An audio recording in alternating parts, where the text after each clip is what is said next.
Oi, gente, boa tarde. Como Henrique já me apresentou, eu sou aluna Câmara. Eu estou aqui, eu sou uma mulher negra, eu estou com óculos, usando batom, estou usando turbante branco, roupas brancas, estou sentada. E eu vim falar aqui um pouquinho sobre a Cabocla Prod, a minha produtora, mais duas parentes minhas, que é Juca, que está ali, fazendo milhas, inclusive, e Cíntia Campos. Então, nós somos uma produtora bem nova, né? A gente está em atuação há mais ou menos 4 anos, mas a gente só oficializou e colocou como mundo nossa produtora, eu acho que faz 2 anos. Então, acabou, cara. Esse é o nosso símbolo, né? Essa ilustração belíssima é de Juca e é a nossa persona. Acabou que ela nasce, né? A partir do momento em que a gente reconhece que toda história tem um território e toda memória merece ser e permanecer viva. Isso porque a gente é de terreiro, nós somos indígenas, então a gente sentia muito essa falta na comunicação, de pessoas que comunicassem de nós para nós, né? E aí, quem sempre contou nossa história? É isso que nossa produtora se pergunta. Quem sempre conta a nossa história? Nunca é a gente. Então acabou que ela nasce para a gente contar a nossa própria história. E também para a gente reafirmar que a gente tem a capacidade de contar a nossa própria história, né? Então a gente vem trazer essa disrupção de como pessoas entram na nossa comunidade para comunicar, para trazer projetos. A gente sabe que nós temos muitos parceiros, né? Isso é extremamente interessante, como tem projetos como o Cultura Kombi, que são extremamente importantes para as nossas comunidades, mas que nem todo mundo tem o respeito de entrar nas nossas comunidades e fazer projetos e comunicar de forma respeitosa. Além disso, nós, enquanto pessoas, também temos a capacidade, também temos a nossa inteligência de fazer isso, expertise. Então, acabou que ela vem dessa comunicação popular, comunicação tradicional. E a gente também, enquanto pessoas da academia, né, tínhamos também necessidade de ter referências de nós mesmos para a gente fazer os nossos trabalhos, né? Então, para a gente, comunicação nunca foi só informar, também é disputar memória, identidade e poder. Quem comunica tem um poder. A memória ela tem um poder, né? E a gente sabe que poder é tudo dentro das narrativas. Então, quando a gente fala sobre comunicação e quando a gente traz a nossa comunicação, a nossa forma de comunicar, a gente fala sobre a gente trazer nossas narrativas de forma respeitosa e a gente também traz uma troca com a nossa comunidade, né? Não é só a gente comunicando, não é só a gente filmando, não é só a gente gravando, mas também é um processo formativo para que as pessoas entendam que comunicação ela pode garantir nossa segurança, pode garantir nosso ganha-pão. Então, acabou que ela vem nesse movimento de fazer com que as pessoas entendam que comunicação também é identidade. E a partir da identidade, a gente também fala que comunicação é cultura. E aí, né, acabou que ela nasceu de 3 profissionais indígenas que buscavam oportunidade de emprego e mudança de vida. Basicamente isso, a gente cria essa produtora para a gente ter dignidade. A gente que vem do espaço acadêmico, né, nós temos formação, mas infelizmente a gente não tinha mercado de trabalho. E a partir disso a gente se juntou e a gente disse, não, vamos furar a bolha. Vamos participar de edital, vamos entender políticas públicas, vamos estudar sobre leis, vamos buscar ter conhecimento para que a gente consiga também ter nossa dignidade, né? Então, a gente não quer só ocupar espaço, a gente quer contribuir com outro jeito de fazer comunicação, cinema e audiovisual, né? E essas são minhas parceiras, a Cíntia Campos, Juca e eu. E nós três, de forma muito independente, começamos essa produtora e já conseguimos alcançar bons resultados, né? E aí, nossa produtora, a gente se propõe a fazer uma comunicação, a criar novos imaginários, a trazer o audiovisual e o cinema da terra, da memória, da oralidade e, a partir disso, né, também trazer espiritualidade. Nós que somos de terreiro, de candomblé e de jurema, a nossa produtora, inclusive, começou a partir de um filme sobre a história da nossa Mãe de Santo. Nós três somos do mesmo terreiro, né? E nossa produtora é vinculada ao Ponto de Cultura Viva, que é o Ileia Shelby Otogundaire, que tem como dirigente a Luciene de Oiá. E a Luciene nos deu o presente de fazer um filme sobre sua vida, né? Então, nossa produtora, ela nasce a partir disso. Chegou a Lei Paulo Gustavo, tínhamos essa demanda, tínhamos vontade, e a gente chegou e começou a pesquisar como fazer um projeto, como acessar políticas públicas, e a partir disso nasceu a nossa produtora, né? E dessa junção, mesmo que a gente não tivesse oficialmente redes sociais, que a gente tivesse identidade, a gente conseguiu aprovar muitos projetos, né? Então, a Lei Paulo Gustavo, ela nos deu oportunidade da gente se entender enquanto profissional e ter o mínimo para que a gente conseguisse colocar para frente nossa forma de comunicar, nossa forma de produzir. Então, nos deu essa autonomia financeira, né? E aí a gente conseguiu, de início, começou com o filme A Luciene Nascida do Fogo, que é um filme sobre a vida de A Luciene, né? E aí a gente conseguiu também reunir outras parceiras da gente, que é Fabiana Marques, que é lá de Macaíba, e a gente chegou e disse, vamos se juntar e fazer filmes sobre as nossas histórias, sobre os nossos encantados, sobre a nossa oralidade. E aí a gente conseguiu fazer Rastros d'Água a partir da Lei Paulo Gustavo de Macaíba. Rastros d'Água, que é um filme de curta-metragem e é um filme poema que traz versos, poemas e fragmentos do livro Rastros d'Água, de Fabiana Marques, que é uma poeta macaibense. Raízes dos Olhos, que é de Catarina Rodrigues, que a gente conseguiu através da Lei Paulo Gustavo de São Gonçalo do Amarante. E ele é um fotofilme com animação. Então, de uma tardezinha que a gente foi tomar um café com a avó de Catarina, a gente conseguiu produzir um projeto, né? E sobre paz, Memórias em Mangabeira, que faz parte de uma pesquisa minha, que eu sou roteirista, e eu fui pesquisar a infância das 10 ou mais gerações do meu povoado, que é o povoado lá em Mangabeira, né, em Macaíba, e eu fui pesquisar a infância e a juventude dos meus bisavós, tataravós e todos os meus mais velhos que ainda estão vivos, que moram lá, porque agora eu estou com um projeto de roteiro que se chama GTQI, que na minha língua Quetzalcoatl significa Espírito do Rio, e inclusive esse projeto de roteiro eu consegui passar na PENAB estadual, no ciclo 2.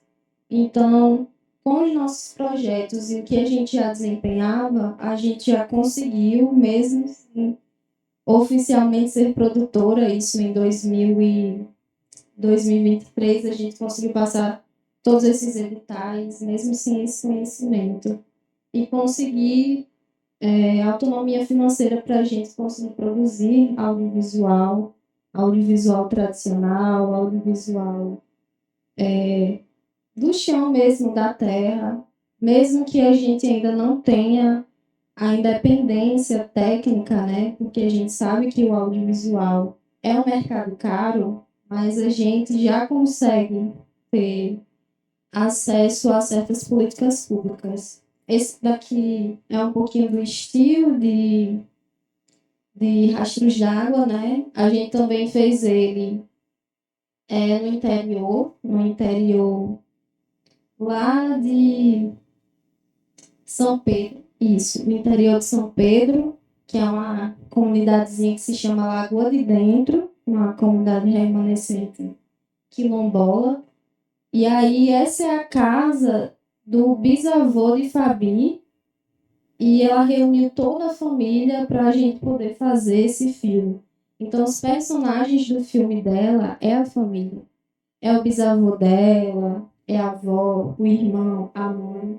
E a gente, em um dia, conseguiu filmar o dia a dia. Esse filme ele já está rodando em vários locais. A gente usa esse filme também de forma pedagógica nas escolas, junto com o trabalho de Fabiana. Fabiana é uma poeta e, além disso, ela é professora de letras. Então, ela leva para as escolas esse filme, junto com o livro, trazendo outros tipos de ação voltada a livre literatura e criação de poemas na infância e na adolescência. E aí a gente usa esse filme como material pedagógico dessas ações. E aí esse é o trailer de A Luciene Nascida de Fogo, que é um filme que já tem circulado, eu acho que ele já vai fazer um ano de circulação, mais ou menos. Esse filme é de curta-metragem, e aí a gente também utiliza ele de forma pedagógica nas escolas para falar um pouquinho sobre a diversidade religiosa, para falar um pouco sobre como uma mãe de santo, uma mulher negra que vem do interior, conseguiu passar na faculdade e agora é a primeira Ialorixá a ser formada em Ciências da Religião do Brasil. E aí a gente usa esse filme nas escolas de forma muito educativa também, para a gente contemplar leis que incluem o estudo afro e o estudo indígena dentro das escolas, né? A gente tem duas leis que contemplam isso. E aí o Ilhéaxé Beltogundairê, que é um ponto de cultura que ele já tem, eu acho que esse ano ele está fazendo 28 anos, né? A gente faz várias ações lá, ações sociais, ações educativas, ações de segurança pública, ações de capoeira, de circo, ações de, enfim, psicossociais, vários tipos de ações, porque além de ser um terreiro, também é um espaço de acolhimento da comunidade do Jardim Progresso. E aí a nossa produtora é ligada ao terreiro, além da gente ser filha de santo, a gente também faz produção cultural para o terreiro. A gente faz exibição de filme, a gente faz filme lá dentro, a gente faz evento voltado ao desenvolvimento social, a gente faz acolhimento psicossocial, a gente faz acolhimento jurídico, a gente faz captação de recursos para dentro do terreiro. E aí, nossa Ialorixá, ela abre as portas para a gente desempenhar todos os projetos que a gente consegue captar para levar para lá, porque tudo que é desenvolvido lá sempre nos traz bons frutos. E, além disso, da gente desenvolver essas ações de produção cultural, audiovisual, a gente também faz a comunicação no Instagram do terreiro, porque a partir disso a gente conseguiu ter um maior número de captação de recursos, levando as redes sociais e as mídias digitais do terreiro como uma forma de manter vivos 28 anos, né, de articulação. Antes da gente ser filha da casa, minha mãe de santo, ela já tinha uma articulação assim, de anos, de décadas. Ela é liderança comunitária há muito tempo lá no bairro. E aí a gente conseguiu ir organizando todo esse portfólio do terreiro, além de divulgar as nossas festas religiosas, a gente também divulga todas as ações que a gente faz. Tem cineclube, tem distribuição de cesta básica. Na pandemia, a gente fez atividades muito importantes de distribuição de preservativos, distribuição de máscaras, cestas básicas. Então, a gente faz toda a comunicação do terreiro para que isso também sirva de retorno para quando a gente vai participar de eventos. E aqui é um pouco das fotos, né, das ações que a gente já fez. Essa daqui é Cíntia, trabalhando comigo. Daqui são fotos da produção do terreiro. Inclusive, foi muito engraçada produzir um filme no terreiro, porque todo mundo começou a participar da equipe. E essas duas crianças que estão aparecendo nas fotos, essas crianças nasceram dentro do terreiro e aí eles se transformaram em nossos estagiários na produção. E eles foram estagiários de fotografia, da equipe de fotografia. E aqui fotos, né, da produção do terreiro. A gente mobilizou o terreiro inteiro para poder fazer esse filme. Foi o primeiro contato das pessoas com uma câmera, uma produção de cinema. E hoje em dia, muita gente do terreiro já disse que quer fazer filmes também sobre sua vida. Essa daqui foi a exibição que a gente fez do filme. Super lotou a casa, a gente já fez exibição do filme em outros locais, como a Flucop, a gente também já exibiu o filme no Curta na Kombi, foi para várias outras comunidades. E essas aqui são algumas das produções que a gente já fez enquanto cabocla, né? E aí, o mais interessante é que a nossa produção é muito orgânica. A gente produz para quilombo, a gente produz para aldeia, a gente produz para terreiro, a gente produz para praticamente todos os tipos de comunidades tradicionais, e isso é de forma muito orgânica, porque a gente não chega para essas pessoas para pedir, essas pessoas chegam até a gente e percebem que a gente tem o respeito de chegar nas comunidades, a gente tem o respeito de comunicar através dessas comunidades. Então, essas produções esses 3 primeiros vídeos foram ações que a gente captou do Mapa do Acolhimento, que é um projeto do Rio de Janeiro, que veio aqui para o Rio Grande do Norte, e ele é um projeto do combate à violência contra a mulher, violência doméstica. Então, a gente fez esse projeto junto do Ilhéu Belton Mundairê. A gente foi para as praias para distribuir panfletos, preservativos. A gente fez também uma ação no Quilombo de Capoeiras, em Macaíba. A gente fez outra ação também com o Coletivo A Transparência. E, enfim, a gente tem várias outras produções em que foram chegando para a gente de forma muito orgânica para que a gente trabalhe dentro dos territórios. E o que a gente mais escuta é sobre como a gente coloca a comunicação em um lugar de empreendedorismo, né? Não vê a comunicação somente como um espaço de contar histórias, mas também como um espaço que nos dê a oportunidade de ter o que comer. Então, para a gente, a comunicação é um desenvolvimento, a comunicação ela gera, além de tudo, nossa oportunidade de ter o que comer, nossa oportunidade de pagar aluguel.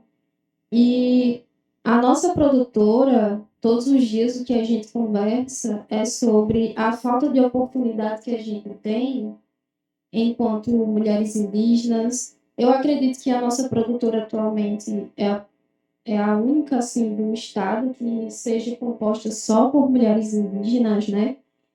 E contar a história gera trabalho, rende autonomia para a gente. E é uma coisa que contar histórias eu aprendi na calçada da minha bisavó. Contar histórias é algo que nos acompanha enquanto pessoas de povos e comunidades tradicionais. É o que mantém a nossa oralidade. Então, nossa produtora, a gente propaga exatamente o que as nossas mais velhas elas já fazem, né? E faziam, né? Então, comunicar é trazer essa oralidade, comunicar é trazer a nossa espiritualidade para perto, mas de uma forma que nos gere renda. E aí, para a gente, a comunicação é essa cadeia. Ela traz para a gente a memória, a comunicação, audiovisual, renda, empreendedorismo e fortalecimento do território. Isso porque é um diagnóstico que a gente tem, a maioria dos territórios em que a nossa produtora vai, a gente percebe que a partir do nosso trabalho enquanto comunicadoras, nós vemos um fortalecimento muito grande. Recentemente a gente foi trabalhar no Quilombo, e aí foi a primeira vez que o São João de um Quilombo teve fotografias, teve registro desse São João. E esse São João já acontece há muito tempo. Então, para a gente é um fortalecimento muito grande dos territórios e para manter memórias de comunidades vivas e para que isso gere renda para outras pessoas. Porque em qualquer lugar que a gente passa, a gente deixa a sementinha de que qualquer jovem dali pode também desempenhar o papel de comunicador. E comunicação é cultura digital. O que a gente faz é cultura digital. Comunicação também é direito e precisa ser acessível, né? Então, quando a gente comunica, a gente torna toda a oralidade, a gente torna toda a memória um espaço acessível. Além de ser acessível do jeito que a gente fala, com uma linguagem simples, com uma linguagem do nosso povo, é também um espaço que a gente busca que seja acessível de forma técnica, a gente busca que seja acessível de forma em que todas as pessoas consigam sentir o que a gente comunica, seja através da imagem, do som, das sensações, dos sentimentos, vibrações, tátil. E é isso, contar histórias é adiar o fim do mundo pra gente. Contar histórias é fazer com que as pessoas se lembrem de quem a gente é e do que a gente faz. E esse daqui é o nosso portfólio para quem quiser acessar, o link está no Instagram. Esse é o nosso Instagram, que é @caboclaprod. E nos vemos por aí.